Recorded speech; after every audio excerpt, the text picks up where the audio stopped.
can get angry and determined and turn your life around.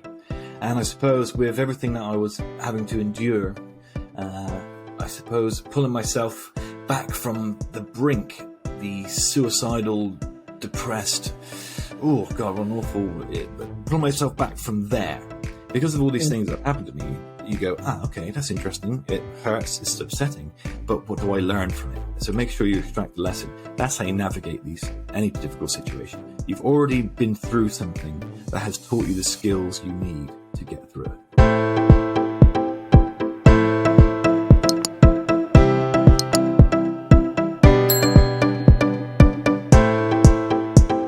Today's guest is Steve Calis, a young man that found himself living on the streets and wrestling with dependency issues around drink and drugs. After a long struggle, managed to find his feet and get his life back on track. Now has a perfect 2-year-old boy and is engaged to the love of his life.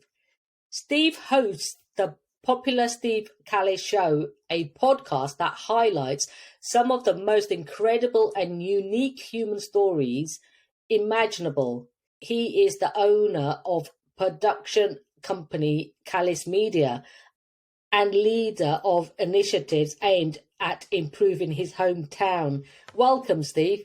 Hey, thanks very much. I'm very, very glad to be here. Thanks for having me. It's an absolute pleasure. I'm really excited for our conversation. So what is, after reading that out, one of the most courageous things you've done? If you can possibly pick one. Oh, wow. Yeah, that's a good question. I suppose the most courageous thing I've done, I suppose when I was younger, when I went through the trials and tribulations that came along with the drinking and the drugs and the homelessness, it takes a certain something to either succumb to it and just, you can exist that way, or you can get angry and determined and turn your life around. And I suppose with everything that I was having to endure, I suppose pulling myself back from the brink, the suicidal, depressed, oh God, what an awful, pulling myself back from there was maybe the most courageous thing I ever did. And then becoming a father and becoming a good father, that takes more than you might think, more than I certainly thought. But when we found out we were going to have a baby, my thing was I always wanted to be a better father than my own. And I've managed to do that. And that was, so far. And that's taken courage, has taken a lot of determination. Yeah, I can imagine. You found yourself living on the streets. How did that come about? It was, a lot of it was poor decision making by me, because when I was growing up, I was very angry. I had a great childhood. My mother is amazing. She is so full of love, so funny. My father wasn't around, and I guess I just used that as an excuse to fight or to be a pain in the bum. That's what I was mostly. But I was very aggressive. I had an awful temper, and I was always trying to prove something. I went to a school where it really mattered if you could fight, or if that you had to define yourself by that sort of characteristic. And it's pretty, it was a good school. I loved it in the end, but you had to be, the gender norms were in place. You had to be a man, or you had to at least look like you were trying to be a man. So for me, those bad decisions and drinking a lot, and what I think now in hindsight was some kind of ADHD or some kind of disorder like that never got diagnosed. My brain never functioned properly. I never was able to figure out why I was a square peg trying to cram into a round hole. I was always different. My brain always worked differently. I was always unusual. I was always strange. I always struggled to make friends when I was very young. And now I was able to conform a lot. I was able to study other people and watch people and see what made them interesting and cool. I was able to become a sort of social chameleon that helped me fit in socially, but that wasn't a balm to whatever the anger was, whatever the thing that was missing inside me was. And as I got older, that just become more exaggerated. I become even angrier. I was always getting arrested. I was always getting into trouble. And then in the end, the council offered me, because I'd been drinking a lot and I'd been getting lots of trouble, I'd been arrested. The council offered me a new place to live in a town near where I am now. So I live in Yeovil Town. It's a beautiful town. Love it here. But they said, we can offer you a new start in a place called Burnham-on-Sea. I thought, great. That'd be a good opportunity to get away from the drink and the drugs and the sort of social influences I had. So they sent me out there, and then they put me in this house with drug addicts and alcoholics. Last thing you need. So suddenly I've got much faster access to drink and drugs than I did before. So it escalated crazy. And then it turned out there was a big argument in the end. Everyone in the house fell out. There was fighting. It was very dramatic. It turned out that there's a couple we were living with, and the woman had been sleeping with another guy in another room, and it all been very dramatic. So it exploded into this huge argument.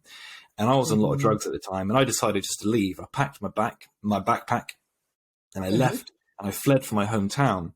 But I didn't want to admit to anyone just how bad I'd gotten, just how severe the situation was.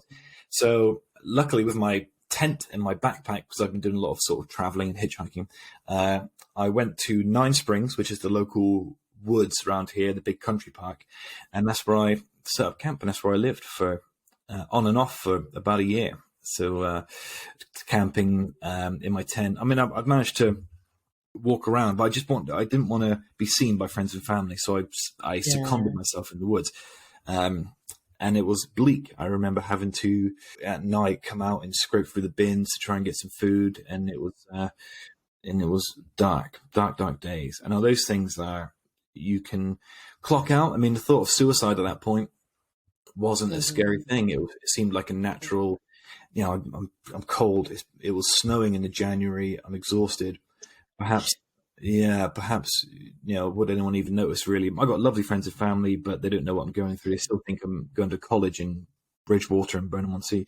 So I thought about killing myself a lot. And then I got angry, I got determined, and I managed to there was a nice couple on this government initiative that took me in for a little while. And they sort of fed me and gave me somewhere to stay. I then managed to get my own little flat, which was sort of government assisted. And then very slowly over the next few years, with some hiccups along the way, I managed to get myself into a much, much better position.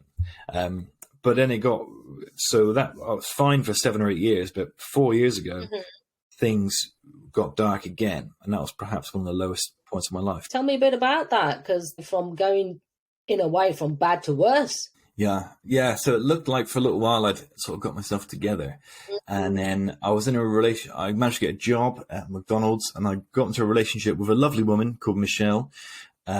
She was brilliant, but we ended up breaking up after a couple of years because she was a little bit older, and we had different views on what our future was going to look like. So it was perfectly amicable, and so we split up. But for some reason, I took the breakup really, really hard, and suddenly I felt very desperately alone, like I wasn't going to be suitable for anybody. If I couldn't make it work with Michelle, I couldn't make it work with anybody. The old depression and anxiety came back, and it really flooded me, and I felt very defeated. I made a plan to commit suicide. I thought, I'm finally going to do it. I've tried to be normal for years. I've tried to fit into the circle. I've tried to be an ordinary person. I've tried to have these ordinary interests. I've tried to be normal. It hasn't worked. There's something about me. It doesn't belong here. So I made up my mind to commit suicide. So the time had come, and I thought it was about 2 days before I planned to do it, because I wanted to go away and do it somewhere where they wouldn't find me, or my friends and family wouldn't be too concerned about where I'd gone. So I planned a little trip, and that's where I was going to just go into the woods and kill myself. And then 2 days before I planned to do this, my friend Josh, he messaged me to ask if I would go to the pub with him to meet his new girlfriend. And wow. I thought, well, I've got nothing else to do. I've got 48 hours to kill, so I'll go see him.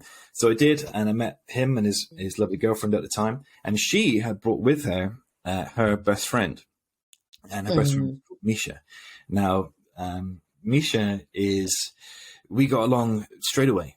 Something about her presence, without getting sort of too spiritual about it, but something about her energy calmed me and made me feel home, as if it was as if the universe had gone, okay, we've pushed you far enough. You've learned the lessons we wanted you to learn.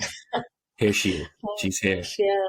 And at first, I kept putting off the date I was going to commit suicide, because I was just, at first I didn't reply to her messages because I thought, what's the point? I'm just clocking out of this life anyway. And I was okay. I was sort of calm. I wasn't angry or upset, sort of suicidal. It was a sort of acceptance that this was the next phase of my life, or next phase of my existence, right?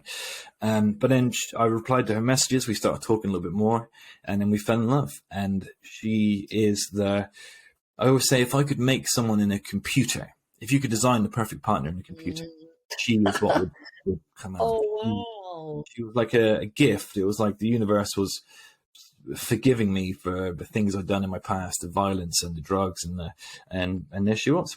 I stopped looking, and she found me, and then she was persistent. She wanted to meet me. She wanted to go out. She sort of liked me first initially. She was interested in me, and then I fell so deeply in love with her. And then that's that. And then we fell in love, and we ended up. Then lockdown happened pretty soon after, so we ended up moving in together, and then we got pregnant not long after that, and now we have a nearly 2-year-old beautiful boy, and with any luck next year we'll be married. Now we're engaged to be married. So and I got a job I love. Absolutely beautiful. So what would you say? Was it meeting Misha, your girlfriend's friend, in a pub one random night? Would you say that was the turning point? What was that actual thought process? What actually was that turning point? Did you realise there was more to life? Yeah, well, it made me realise that, that's you've hit the nail on the head. It was oh my God, I still want for something.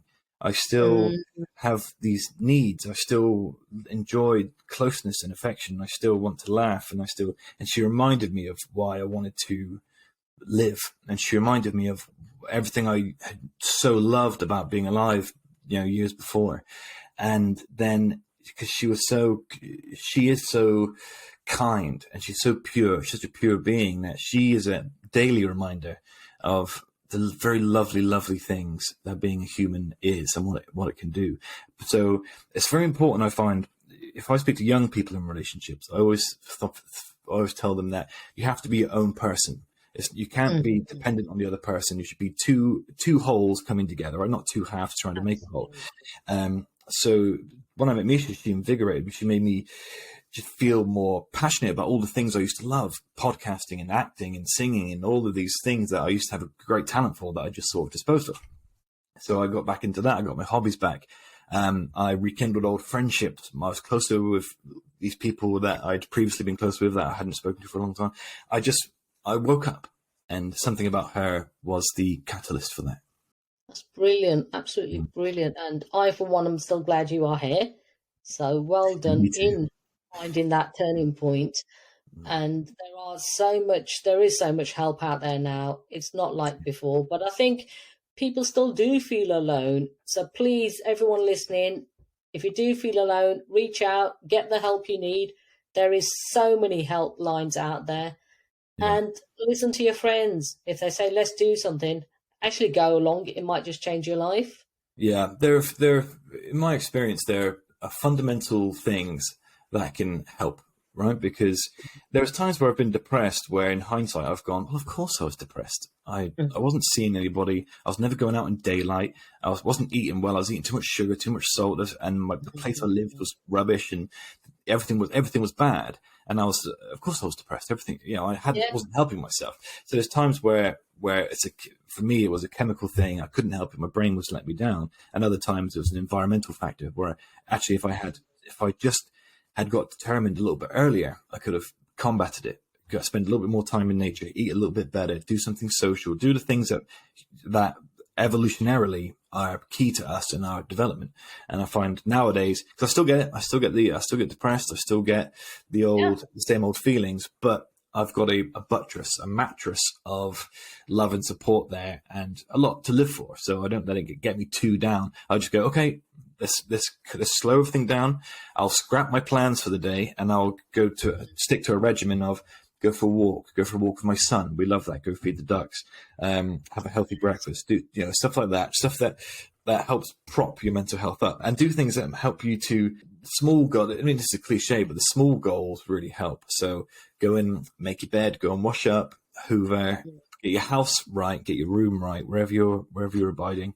And then the rest will just steadily fall into place. You feel like you've got a much better handle on the day. Then that's my advice to people.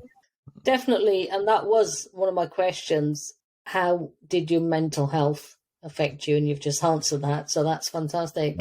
And it is, sometimes we just need some kind of routine, some kind of structure to our lives in a situation like that. And that's it. From one thing to the next, just keep on going. And I think that's really important. This is, if you are listening to this and you are experiencing difficulties or you are feeling depressed, I think the key is to just go, that's okay. It's not a big dramatic thing. You're depressed. You felt depressed before and you've gotten over it, or you felt better, or you've managed to take steps to help yourself through the day.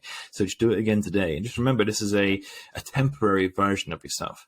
The much better, much more full version of yourself is just waiting for you to get over this little hurdle. That's why I always tell myself, the real me will be back later on tonight or tomorrow. I'm just going through this my brain's shutting down a little bit and I feel a little bit depressed, but maybe it's because huge swaths of it need to rest for a minute. And so just be patient with yourself and be okay with being depressed for a minute. It's not a big panicky thing. Just stay relaxed. What are we going to do about it now? What's the next step? What's the plan? How are we going to start to feel better? And I think you've just answered my next question, which was, how can one understand and navigate life-changing experiences? Good question. That's a good question. It's difficult because it depends. It's totally sort of subjective how we perceive things. Someone might, good news for one person might be bad news for that, for someone else. But I think building on your experience, I mean, the cliche is a cliche for a reason. And one of the ones that seems to stick with me is when you consider that everything is a lesson. Everything is a lesson. And this would be the key thing that I teach my son. Every hard thing, every moment you're sad, every terrible thing someone does or says to you, every terrible thing you experience, I feel like when me and Misha first went on holiday together, we went for a little break to Bristol, and there was a moment of real beautiful clarity when we were driving back where I thought every terrible thing I've ever experienced, every traumatic thing, every bad thing that's ever happened to me, if I was to go back in time and knock one of those things out of place, it might result in me never meeting Misha. I had to go down that road because Misha was waiting at the end of it, and my son was waiting at the end of it. This job that I love, my podcast, all these things now are at the end of this very, very, very long road.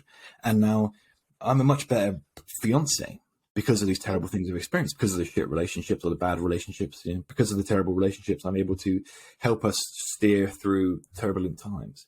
Because of my own father not being a very good father, I'm a great father. Because of all these things that have happened to me, you go, okay, that's interesting. It hurts. It's upsetting. But what do I learn from it? So make sure you extract the lesson. That's how you navigate any difficult situation. You've already been through something that has taught you the skills you need to get through it. Absolutely. And I couldn't put it better myself. Life is an experience, and we don't realize at the time, but there is especially being spiritual, well, whether you're spiritual or not, everything that happens is just leading us to the next step, the next step, the next step. Yeah. And you will find that beauty somewhere along the line, definitely. Yeah. And sometimes the universe is guiding you somewhere. If you can believe that or not, or you can say that whatever happened, just by drawing breath and choosing to live day to day, you are heading somewhere. There is a trajectory. So you just have to steer that a little bit. I find that something good is barreling your way. An opportunity, a person, something. It would be impossible for that not to be true. Something good is coming your way. Now, the trick is whether or not you have the wherewithal, the experience, or the patience to seize that thing and then roll with it and see where it goes. There's something good is coming your way, and you just have to take it with both hands and grab it and run. Run. Yeah. I mean, you've given us quite a few tips, but what resources do you recommend, daily tools, tips for anyone that wants to start dealing and helping themselves with their dependency issues around drugs and alcohol? Is there anything? Honestly, there is. I mean, there is a lot of services out there, but for me at the time, it was because I would never have said that I was a full-blooded alcoholic, or I was totally, or I was a complete drug addict. My thing was that my dependency came from my emotions and from wanting to escape all the time.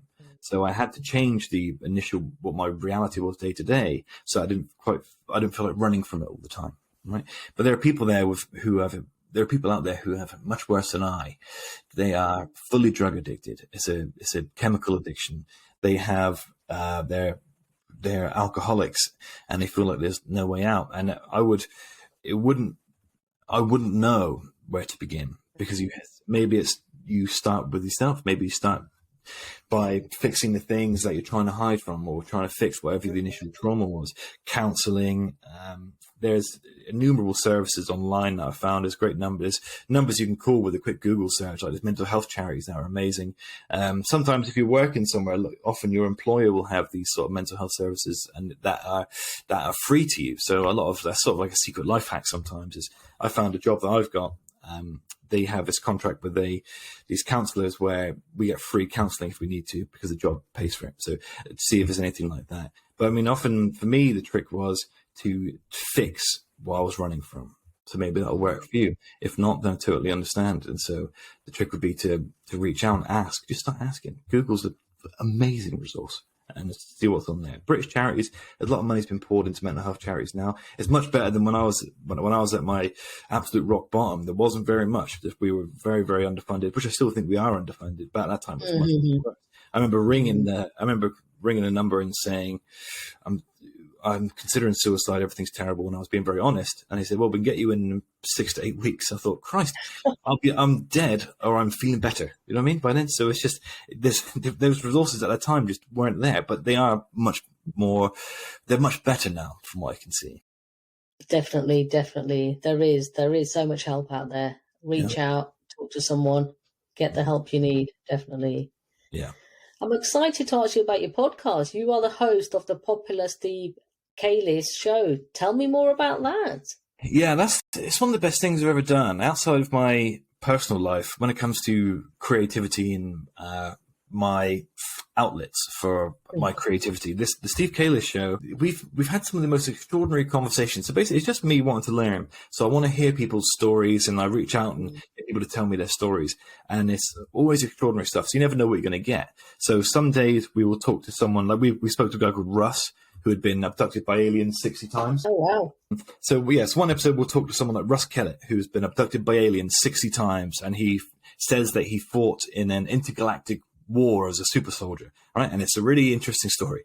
And then the next week we can talk to someone who is dealing with, like, say, for example, we spoke to a woman who had lost both of her daughters in a terrible flood, and it was awful. So we asked her how she was able to keep going, because a lot of what we try to explore and try and find is we try and find people who they've endured more than you ever thought that you could.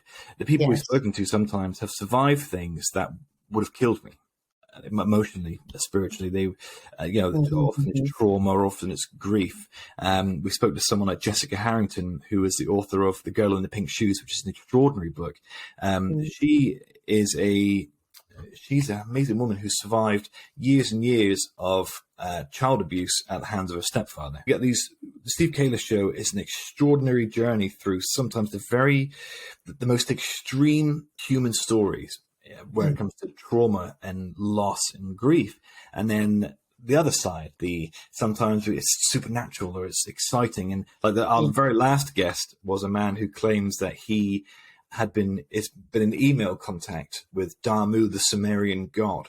And Damu has been teaching him all about his, what it means to be human in our place in the universe. And so he's got this, Damu being an extraterrestrial god, and that sort of thing. So you never know where it's going to go, but I've learned a lot from it. It's made me a much better father and partner, because I'm speaking to people who've endured real grief and real trauma. So I'm able to practice gratitude much easier as a result of it.